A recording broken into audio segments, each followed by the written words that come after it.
नमस्कार, आप सभी का स्वागत करता हूं अपने YouTube चैनल सुरेंद्र सिंह बोरा में। साथियों, आज का वीडियो काफ़ी महत्वपूर्ण है। जैसा कि आप सभी लोग जानते हैं कि मैं अपने वीडियो में शिक्षक और शिक्षकों से जुड़े हुए मुद्दों पर हमेशा बात करता हूं और इसी मुद्दे पर आज पुनः मैं वीडियो ला रहा हूं उन डाइट DLED प्रशिक्षितों के लिए जिनके लिए इससे पहले मैंने एक वीडियो बनाया था कि किस तरीके से नियमावली में और किस तरीके से राज्य के डाइट से प्रशिक्षित होने वाले अभ्यर्थियों के संबंध में क्या चीज़ें सही हैं हो सकती हैं और क्या चीज़ें गलत हो सकती हैं। बहुत सारे साथी जो हैं कि मेरे वीडियो का अर्थ का अनर्थ भी निकालते हैं, लेकिन अगर वाकई देखा जाए तो मैं कभी भी वीडियो के माध्यम से किसी भी साथी का विरोध नहीं करता हूं कि केवल नियमों की बात करता हूं और संवैधानिक आधार पर उन तथ्यों को रखने का प्रयास करता हूं। कई लोग जो होते हैं उसको दिल से लगाते हैं, मैं ये चीज़ नहीं चाहता हूं कि आप लोगों को दिल से लगाने, लेकिन वाकई तथ्यों को जानें और उन तथ्यों को समझने का प्रयास करें। जैसा कि मैंने अपने वीडियो में पूर्व में भी कहा और अब भी कहा है, बहुत सारे लोग जो होते हैं कि मेरे को एक कमेंट भी आता है कि मेरे पिताजी भी पुलिस में हैं, मेरे हस्बैंड भी पुलिस में हैं और मेरे जो है कि दादाजी भी पुलिस में हैं, तो और इस तरीके से जो है कि ये चीज़ें होनी चाहिए, फलाना होना चाहिए, ढिसकाना होना चाहिए। ये चीज़ें देखिए, कायदे और नियम से ही कानून चलता है। कोई भी पुलिस प्रशासनिक अधिकारी भी हों, वो भी जो है कि नियमों के अनुसार ही चलते हैं। जब हम किसी के लिए व्यक्तिगत कोई टिप्पणी नहीं कर रहे हैं तो इसका मतलब है नियमों के तहत ही बात करते हैं और नियमावली के आधार पर ही बात करते हैं और तथ्यात्मक परख जहाँ तक हमारी सोच होती है, जिस देखिए व्यक्ति की अपनी सोचने की भी परख होती है। उस परख के आधार पर अगर कोई व्यक्ति बातों को रख रहा है तो वो उस बात को रखना मुझे नहीं लगता कि कोई गुनाह है। दूसरी बात आप लोगों को मैं बता देता हूँ, एक स्वतंत्र पत्रकार होने के नाते भी जो कि हर किसी को ये चीज़ें रखने का अधिकार है। अगर देखिए, आजकल आप लोगों को एक चीज़ बता देता हूँ कि अगर हम किसी की कठपुतली बने रहेंगे, अगर सरकार की भी कठपुतली बनेंगे, देखिए सरकार की सही और गलत नीतियों पर हम अगर प्रहार नहीं करेंगे तो ये चीज़ें ऐसा है कि किसी के लिए अच्छी किसी के लिए बुरी हो सकते हैं। लेकिन जो अगर वाकई जो है कि सत्य बोलता है तो आप लोगों को सभी को पता है, रविशंकर जैसे और पुण्य पुरुषों वाजपेयी जैसे पत्रकारों की स्थिति क्या है, वो स्थिति किसी की भी हो सकती है, ये बात अलग है।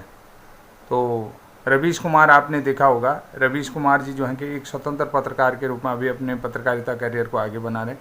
पुण्य पुरुषों वाजपेयी जी हैं। तो ऐसे तमाम पत्रकार हैं जो स्वतंत्र रूप से आज भी अब अपने चैनल को चलाते हैं, अपनी बातों को रखते हैं, जनता की बातों को रखते हैं, सही मुद्दों को रखते हैं, क्योंकि वो किसी की कठपुतली बन करके पत्रकारिता नहीं करना चाहते हैं और ये एक पत्रकार का भी धर्म होता है और इस धर्म को वो आगे भी बढ़ाना चाहते हैं। ये चीज़ें हमने भी सीखी हैं, जो भी हमने जो है कि जर्नलिज्म का जो कोर्स किया था उसमें जो भी स्किलें होती जर्नलिज्म की, तो एक जर्नलिस्ट की जो भी स्किल्स होती उस स्किल के अंदर का जो चीज़ें आती हैं उन चीज़ों को हम रखते हैं। तो वाकई में हम आज बात करेंगे प्राथमिक शिक्षक भर्ती नियमावली में अन्य राज्यों से DLED प्रशिक्षण प्राप्त करने के विषय में। जो वीडियो के माध्यम से मेरे द्वारा कुछ तथ्यों को रखा गया था उसको लेकर के तमाम विसंगत टिप्पणियाँ कमेंट के माध्यम से आ रही हैं, लेकिन मैं स्पष्ट करना चाहता हूं कि हम नियमानुसार व संवैधानिक तथ्यों का हमेशा पक्षधर हैं। आप लोगों को मैंने पहले भी बता दिया, हम जो भी साथी हैं हमारे साथ, हम हमेशा नियमानुसार और संवैधानिक तथ्यों का हमेशा पक्षधर रहे हैं। तो इसमें ऐसा नहीं कि जैसे कोई लोग कहते हैं कि मैंने जो है कि मेरा मायका उत्तर प्रदेश है और मेरी शादी उत्तराखंड में होगी, तो अगर वो कायदे के अनुसार से देखो फिर उत्तराखंड की निवासी हो जाती है तो वो अलग चीज़ है, उस मैटर को हम नहीं करते हैं। ये चीज़ें तो एक उत्तराखंड के भी बाहर के स्टेट में जाते हैं, दूसरे स्टेट में शादी करते हैं, ये चीज़ें अलग चीज़ें हैं। इसका हम हमेशा जो है कि नियमानुसार जो है कि नियमों के पक्षधर हैं। तो केवल नियम विरुद्ध तत्वों जो हैं नियम विरुद्ध जो भी तथ्य होते हैं उन तथ्यों को लेकर के हम अपना पक्ष रख रहे हैं। बहुत सारे लोग ये चीज़ करके जो नियम के विरुद्ध हैं उन तथ्यों को लेकर के अपना पक्ष वीडियो के माध्यम से रखते हैं। अब देखिए, जो भी मैंने पक्ष रखे थे उन्हीं पक्षों के संबंध में आज भी बात करूंगा। देखो, मेरा पहला सवाल था राज्य में डीएलएड प्रशिक्षण के क्राइटेरिया को लेकर के था, जो उत्तराखंड राज्य में जो डीएलएड प्रशिक्षण है उसके क्राइटेरिया को लेकर के था। जब राज्य में प्रशिक्षण को लेकर के स्पष्ट नियम राज्य अनुसार है, राज्य के अनुसार है, तो भर्ती प्रक्रिया में क्यों नहीं है? मेरा एक सवाल है, ये डाइट डीएलएड वाले समझ रहे होंगे कि मेरा पहला सवाल है, राज्य में जो डीएलएड प्रशिक्षण का क्राइटेरिया को लेकर के है, जब राज्य में प्रशिक्षण को लेकर के राज्य की जो नियम है वो स्पष्ट हैं, राज्य अनुसार है, यानी कि राज्य के अनुसार है, वो यहाँ का स्थायी निवास जो भी है, जिले में जो इनका क्राइटेरिया है वो स्पष्ट है, तो भर्ती प्रक्रिया में क्यों नहीं है? अब मेरा कहने का मतलब है भर्ती प्रक्रिया में क्यों नहीं है, तो यहाँ पर विसंगत चीज़ें आ रही हैं ना, विसंगत आ रही हैं, अन्य राज्यों के भी ले रहे हूँ, वो भी ले रही हैं। अब ये क्यों कह रहा हूँ, देखिए इससे पहले 2022 में भूतपूर्व सैनिक के आरक्षण को लेकर के माननीय हाईकोर्ट ने एक अलग ही फैसला दे दिया था, एक आरक्षण को। लेकिन जब भूतपूर्व सैनिक के आरक्षण को लेकर के माननीय नैनीताल हाईकोर्ट में फिर से इस केस को लड़ा गया, तो 1993 वाला भूतपूर्व सैनिक का जो आरक्षण था उत्तर प्रदेश के अनुसार, उसी आरक्षण को फिर बहाल कर दिया, क्योंकि बीच में चेंजेज किया था कि उनका भूतपूर्व सैनिक को एक ही बार, अभी आप कोर्ट की वेबसाइट में भी जाकर के देखेंगे तो ये चीज़ है, क्योंकि नियम राज्य के अंतर्गत बदले गए। 2020 में जो है कि भूतपूर्व सैनिक के आरक्षण को लेकर के 2022 में जो भूतपूर्व सैनिक का आरक्षण था, 20 नहीं 22 की बात कर रहा हूँ, तो उसमें ये चीज़ें आई हुई हैं। अभी आप लोगों ने देखा होगा एक शिक्षक के द्वारा ही ये भूतपूर्व सैनिक का ये मामला उठाया गया था, उस मामले में जो है कि 1993 वाला जो भूतपूर्व सैनिक को मिलने वाला आरक्षण है वही पुनः बहाल कर दिया गया। यही चीज़ मैं आपसे कह रहा हूँ।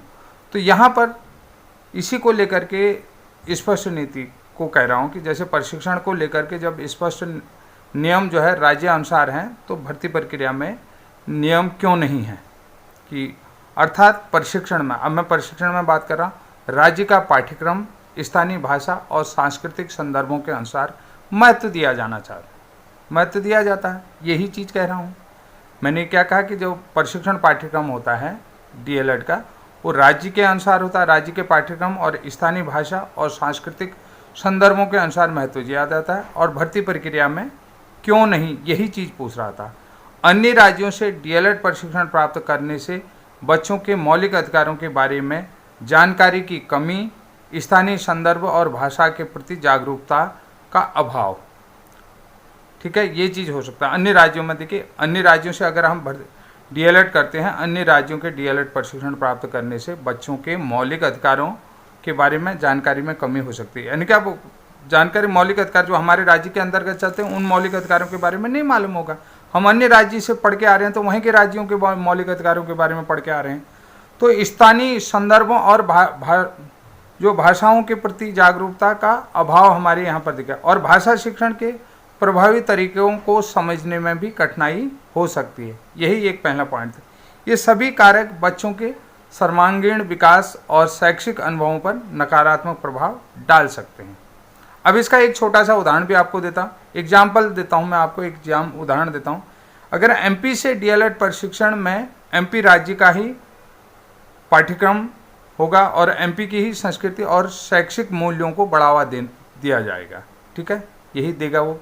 तो अगर मैं एमपी राज्य से डीएलएड करता हूँ, उत्तराखंड का रहने वाला, तो वहाँ पर डीएलएड का जो पाठ्यक्रम होगा, डीएलएड का प्रशिक्षण होगा, वो एमपी राज्य के पाठ्यक्रम के अनुसार ही होगा, और एमपी की सांस्कृतिक और शैक्षिक मूल्यों को बढ़ावा देगी, और स्थानीय भाषा और परिवेश को प्रभावी ढंग से बढ़ावा देगा। वहीं का जो होगा कि वहीं की भाषा और वहीं की उसको बढ़ावा देंगे, या उसे समझ पाएंगे, वहीं के लोग जो है कि उस चीज़ को समझ पाएंगे। अब देखिए कि मैं उत्तराखंड का हूँ और एमपी से प्रशिक्षण ले रहा हूँ, तो वहाँ के जो है कि देखिए वहाँ की स्थानीय भाषा, वहाँ के परिवेश को, और वहाँ के जो स्थानीय छोटे छोटे हमारे यहाँ जैसे स्थानीय तीज त्यौहार आते हैं, तो उन चीज़ों को हम कहाँ समझ पाएंगे। तो इसलिए जो है कि एजुकेशन में सोसाइटी का इम्पोर्टेंट रोल होता है। इस बात को आप भी समझते हैं, मैं भी समझता हूँ, सोसाइटी का इम्पोर्टेंट रोल होता है, इस बात को सारे लोग समझ चुके हैं। अब बात करते हैं हम शिक्षण विधियों का अभाव, यानी कि जो टीचिंग मेथड है, टीचिंग मेथड में भी इफेक्ट ऑफ टीचिंग मेथड का भी पड़ेगा। देखिए, एक प्रशिक्षित शिक्षक पढ़ाने के लिए उपयोग होने वाली विधियों को अपना सकते हैं, यानी कि मैं टीचर हूं तो मैंने जो ट्रेनिंग में सिखा होगा पढ़ाने के लिए, जो भी उपयुक्त यूजफुल टेक्निक होगी उसी को अपनाएंगे। यानी कि जो प्रशिक्षण मैं राज्य में उपयोग होने वाली टीचिंग स्किल्स होगी उसी के आधार पर पढ़ाऊंगा। स्किल जो भी मैंने सीखी होगी प्रशिक्षण, अब वो राज्य के अंतर्गत होने वाली टीचिंग स्किल होगी उसको, यानी कि अब्रॉड लेवल पर तो हमें प्रशिक्षण दिया नहीं जाएगा। अब देखिए आप सोचिए कि हम इंडिया में टीचर का प्रशिक्षण लेंगे तो इंडियन मैथोलॉजी के अनुसार ही होगा, और स्टेट के लिए ले रहे हैं तो स्टेट के हिसाब से लेगी। समझ रहे हैं? सीबीएसई का पैटर्न एक होगा, राज्य का एससीईआरटी का एक होगा, तो इस तरीके के मैं आपको कह रहा हूँ कि एनईपी 2020 में जो है कि रीजनल लैंग्वेज के माध्यम से पढ़ाने को बढ़ावा दिया गया, उसकी बात कर रहा हूँ मैं। ठीक है, तो यहाँ पर जो है कि जो भी हमने टेक्निक सीखी वो राज्य में उपयोग होने वाली टेक्निक सीखी होगी। अब अन्य राज्य से डीएलएड प्रशिक्षण प्राप्त करने में क्या स्थानीय भाषा के लिए उपयुक्त होगा? जब मैं अन्य राज्य मध्य प्रदेश के लिए मध्य प्रदेश से प्रशिक्षण लेकर के आ रहा हूँ, तो क्या उसमें उत्तराखंड की कुमाऊनी लैंग्वेज पढ़ाई जाएगी? यानी कि उत्तराखंड के कुमाऊनी लैंग्वेज को पढ़ाने का तरीका सिखाया जाएगा? नहीं सिखाया जाएगा ना। वहाँ तो मध्य प्रदेश की जो भी अपनी ट्राइबल लैंग्वेज है, ट्राइबल लैंग्वेज सिखाई जाएगी। नॉर्मली वहाँ मध्य प्रदेश में ट्राइबल स्कूल्स हैं, तो ये चीज़ें आप लोगों पर ट्राइबल लैंग्वेज है। तो क्या बच्चों को, अब यहाँ पर देखिए स्थानीय भाषा को महत्व देंगे। अब मैं प्रशिक्षण मध्य प्रदेश से लेकर के आ रहा हूँ, तो क्या बच्चों को सीखने में बाधा नहीं आएगी? और उत्तराखंड के बच्चों को पढ़ा रहा हूँ, तो मेरी जो पढ़ाने का तरीका होगा उससे बच्चे को सीखने में दिक्कत तो होगी कि नहीं होगी? होगी, बिल्कुल। अगर सभी चीज़ें ठीक हैं तो नियमावली में चयन प्रक्रिया को लेकर के जिला कैडर क्यों बनवा रही है? तो अगर मैं कह रहा हूँ कि देखिए भाई, आपको लग रहा है कि कुमाऊं वाला जो है, कुमाऊनी वाला जो है कि गढ़वाली को भी पढ़ा सकता है, गढ़वाल की चीज़ें, तो फिर आप लोग जिला कैडर की बातें क्यों कर रहे हैं? ये भी बात है। जब आपने स्टेट दे रखा तो आप जो है कि ये चीज़ थोड़ी कि गढ़वाली कुमाऊनी नहीं पढ़ा सकता और कुमाऊनी गढ़वाली नहीं पढ़ा सकता ना, स्टेट लैंग्वेज है, फिर भी पढ़ा सकता। अब मध्य प्रदेश वाली जो रीजनल लैंग्वेज है उसको यहाँ पढ़ा लेगा क्या मध्य प्रदेश का टीचर? नहीं पढ़ाएगा ना। वो हमारे, देखिए सबसे बड़ी चुनौती यहाँ पर क्या आएगी? लैंग्वेज की चुनौती आएगी। जो हम लोग बाहर से प्रशिक्षित होकर के आएंगे तो हम लोगों को सबसे बड़ी चीज़ होगी लैंग्वेज की। प्रशिक्षण लेने में भी लैंग्वेज की चुनौती होगी, और प्रशिक्षण लेकर के हम अगर यहाँ पर नियुक्ति पाते हैं तो तब भी हमारे लिए लैंग्वेज की प्रोसेस होगी, क्योंकि जो हमारी टीचिंग स्किल है वो अदर स्टेट के आधार पर है। तो ये चीज़ कह रहा हूँ। एग्जाम्पल के लिए मैं आप लोगों को बताता हूँ, एमपी ट्राइबल लैंग्वेज के आधार पर डीएलएड प्रशिक्षित शिक्षक उत्तराखंड के कुमाऊं जिले में नियुक्ति पा लेता है, तो बच्चों के साथ टीचर का कम्युनिकेशन है तो वो कैसा होगा आप बताइए? अगर जो है टीचर जो है कि बच्चों के साथ इंटरेक्ट होगा, बच्चों के साथ कम्युनिकेशन करेगा, तो आप समझिए कि उसका जो है कि कम्युनिकेशन संप्रेषण कैसा होगा, बच्चे और शिक्षक का संप्रेषण कैसा होगा, ये अंदाज़ा लगा सकते हैं आप। ये बात मैं कहना चाह रहा हूँ। तो अब देखिए दूसरी बात है कि जैसे राइट टू चिल्ड्रन वाली बात आती है, बाल अधिकारों के राइट टू चिल्ड्रन की बात आती है, उसकी जागरूकता में अवेयरनेस पर भी कमी आएगी। राइट टू चिल्ड्रन की अवेयरनेस में कमी भी आ सकते। देखिए अब यहाँ पर कैसी बात बताऊँ, देखो शिक्षक को बच्चों के मौलिक अधिकार जैसे शिक्षा का अधिकार से जुड़ी हुई आवश्यक जानकारियों में विसंगतियाँ, देखिए आप कुछ चीज़ें जो है देखिए मध्य प्रदेश के हिसाब से सेटअप किए होंगे, जैसे राइट टू चिल्ड्रन, देखिए हम लोग जो है कि बच्चे के अधिकार हैं, कोई चीज़ यहाँ पर बना रहे हैं तो उसमें विसंगतियाँ आएंगी यदि उनका प्रशिक्षण जो है कि दूसरे राज्य के पाठ्यक्रम पर आधारित नहीं है। उनका जो प्रशिक्षण है यदि उनका प्रशिक्षण दूसरे राज्य से है आधारित है, तो यहाँ पर देखिए हम जो है कि राइट टू चिल्ड्रन में भी हम जो है कि अपने राज्य के बारे में पढ़ेंगे, जैसे शिक्षक छात्र अनुपात क्या है, टीचरों के लिए क्या क्या चीज़ें हैं। तो ये बात मैं आप लोगों को बताना चाह रहा था कि यहाँ पर जो बच्चों के राइट टू चिल्ड्रन वाली जो अवेयरनेस है उसमें भी कमी आ सकती है। शिक्षक और बच्चों के मौलिक अधिकारों में जैसे शिक्षा का अधिकार से जुड़ी हुई आवश्यक जानकारियाँ हैं उनमें विसंगतियाँ हैं यदि उनका प्रशिक्षण दूसरे राज्य के पाठ्यक्रम के अनुसार होगा, तो यहाँ पर भी आप लोग। और दूसरी बात देखिए, अब यहाँ पर सामाजिक भावनात्मक विकास में बाधा भी आ सकती है। एक अगला पॉइंट है कि सामाजिक और भावनात्मक विकास में बाधा। अब देखिए सोशियोमेट्री की बात कर रहे हैं, इमोशंस की बात कर रहे हैं और डेवलपमेंट की बात कर रहे हैं, ये भी चीज़ें होते हैं। अब यहाँ पर देखिए ये चीज़ क्या कह रहा हूँ, शिक्षा का उद्देश्य केवल एकेडमिक रिकॉर्ड को ठीक करना नहीं होता है, कि यानी कि शिक्षा का उद्देश्य केवल अकादमिक ही नहीं है। मैं ये चीज़ कह रहा हूँ कि अपने एकेडमिक रिकॉर्ड का, बल्कि उनके बच्चों के अंदर सामाजिक मूल्यों को बढ़ावा देना, भावनात्मक विकास को डेवलप करना, ये भी चीज़ होता है, भावनात्मक विकास को बढ़ाना। अब देखिए प्रशिक्षण की कमी के कारण शिक्षक बच्चों की सामाजिक और भावनात्मक ज़रूरतों को नहीं समझ पाएगा, जिसको लेकर उनका सर्वांगीण विकास प्रभावित हो सकता है। देखिए अब मैं यहाँ पर क्या कह रहा हूँ, शिक्षा का जो उद्देश्य है केवल अकादमिक नहीं है, मैंने एकेडमिक नहीं है ये चीज़ कहते हैं। अब बच्चों के देखिए बल्कि सामाजिक और भावनात्मक डेवलपमेंट भी जरूरी है। अब देखिए मैं अन्य राज्य में प्रशिक्षण लेने जाता हूँ, देखिए वहाँ भी अगर मैं स्कूल टीचिंग करता हूँ तो मैं वहाँ के बच्चों की देखिए लोकल लैंग्वेज को जान बच्चे आपस में खुसर फुसर भी करते हैं। आप क्लासरूम में देखते हैं बच्चे आपस में अपनी स्थानीय भाषा में अपनी लैंग्वेज में छोटी सी बातचीत करते हैं, यानी कि उनका इंक्लूसिव होता है, मतलब समावेशन होता है। तो कक्षा में समावेश होता है, अलग अलग जगह से बच्चे आते हैं अलग अलग लैंग्वेज में, तो वो वहाँ के स्थानीय बच्चे हैं। तो अब मैं बाहर का टीचर हूँ तो मैं उन बच्चों को भी क्या है कि हैंडल नहीं कर पाऊँगा। तो वहाँ पर देखिए अब अगर मैं बच्चों की बात ही नहीं समझ पा रहा हूँ तो मैं बच्चे की भावनाओं को कैसे समझ पाऊँगा। अगर मैं जो है कि बच्चे के सामाजिक दायरे को नहीं समझ पा रहा हूँ तो मैं वहाँ बच्चे का सामाजिक विकास कैसे कर पाऊँगा। क्योंकि देखिए मैं मध्य प्रदेश का या अन्य राज्यों का कहीं का जहाँ से भी प्रशिक्षण लूँ वहाँ का रहने वाला तो हूँ नहीं, यही चीज़ है। तो मैं जब बच्चे की बोलचाल ही नहीं समझता हूँ तो मैं बच्चे के अंदर भावनात्मक विकास, समायोजन, सहानुभूति का अभाव, देखिए यही चीज़ मैं आप लोगों से कह रहा था, समायोजन सहानुभूति। देखिए प्राथमिक स्तर में शिक्षा को लेकर के मातृत्व भावनाओं को विशेष रूप से ध्यान में रखा जाता है। बच्चे के अंदर जब प्राइमरी में जो है कि 50% से मतलब 50% जो है कि फीमेल टीचर्स को रखा जाता है, उसका मुख्य उद्देश्य क्या होता है। देखिए यहाँ पर समावेशन, इंक्लूसिव और सहानुभूति की बात है, इमोशन। तो प्राथमिक स्तर में शिक्षा को लेकर के मातृत्व भावनाओं का विशेष ध्यान रखा जाता है। अब यहाँ पर देखिए प्रभावी शिक्षण को लेकर के देखिए अब एक प्रभावी शिक्षण कार्य क्या करते हैं, देखो उसको लेकर के हमको देखिए सबसे पहली चीज़ है बच्चों में सहानुभूति, आलोचनात्मक सोच को बढ़ावा देना, यानी कि बच्चे समझ सकें सही क्या है गलत क्या है। देखिए अब यहाँ पर देखिए प्रभावी शिक्षक क्या करेगा, जो अच्छा इफेक्टिव टीचर होगा, जो मतलब इफेक्टिव टीचर होगा वो जो है कि बच्चों की सहानुभूति, अब बच्चों को कहाँ सहानुभूति की ज़रूरत है, कहाँ बच्चे को आलोचनात्मक सोच को बढ़ावा देना, यानी कि सहानुभूति और बच्चों की जो सहानुभूति और आलोचनात्मक सोच, जैसे कोई बच्चा अच्छा करा, वेरी गुड आपने अच्छा किया। अब किसी ने गलत किया तो उसमें जो है कि बोला ये ऐसा नहीं, ये ऐसा होना चाहिए था, ठीक है। तो सही गलत कैसे समझेगा बच्चा, ये चीज़ बताओ। हम बाहर से प्रशिक्षण लेकर के आ रहे हैं, मध्य प्रदेश का टीचर जो है कि हमारे इमोशंस को समझ पाएगा, नहीं समझ पाएगा ना, हम वो वहीं की स्किल्स को पढ़ के आ रहा है। तो ये चीज़ है। अब यहाँ पर देखिए दूसरे राज्यों से प्रशिक्षण प्राप्त करने वाले शिक्षकों में स्थानीय सामाजिक सांस्कृतिक विभिन्नताओं का समझ की कमी के कारण बच्चों के साथ प्रभावी ढंग से जुड़ने और उनके अधिकारों का सम्मान करने में कमी आ सकती है, ये बात मैं कह रहा हूँ। अब ये कैसे आ सकती है, आप लोग देखिए दूसरे राज्य में अगर प्रशिक्षण लेने के दौरान देखिए सबसे बड़ी चीज़ है, मैं दूसरे राज्य में प्रशिक्षण लेना हो तो बच्चों के साथ इंटरेक्ट नहीं हो पाऊँ, क्योंकि लोकल त्यौहार की बात नहीं जानता हूँ। अब यहाँ पर मैं एक छोटा सा उदाहरण दे देता हूँ कि समावेशन और सहानुभूति की बात है।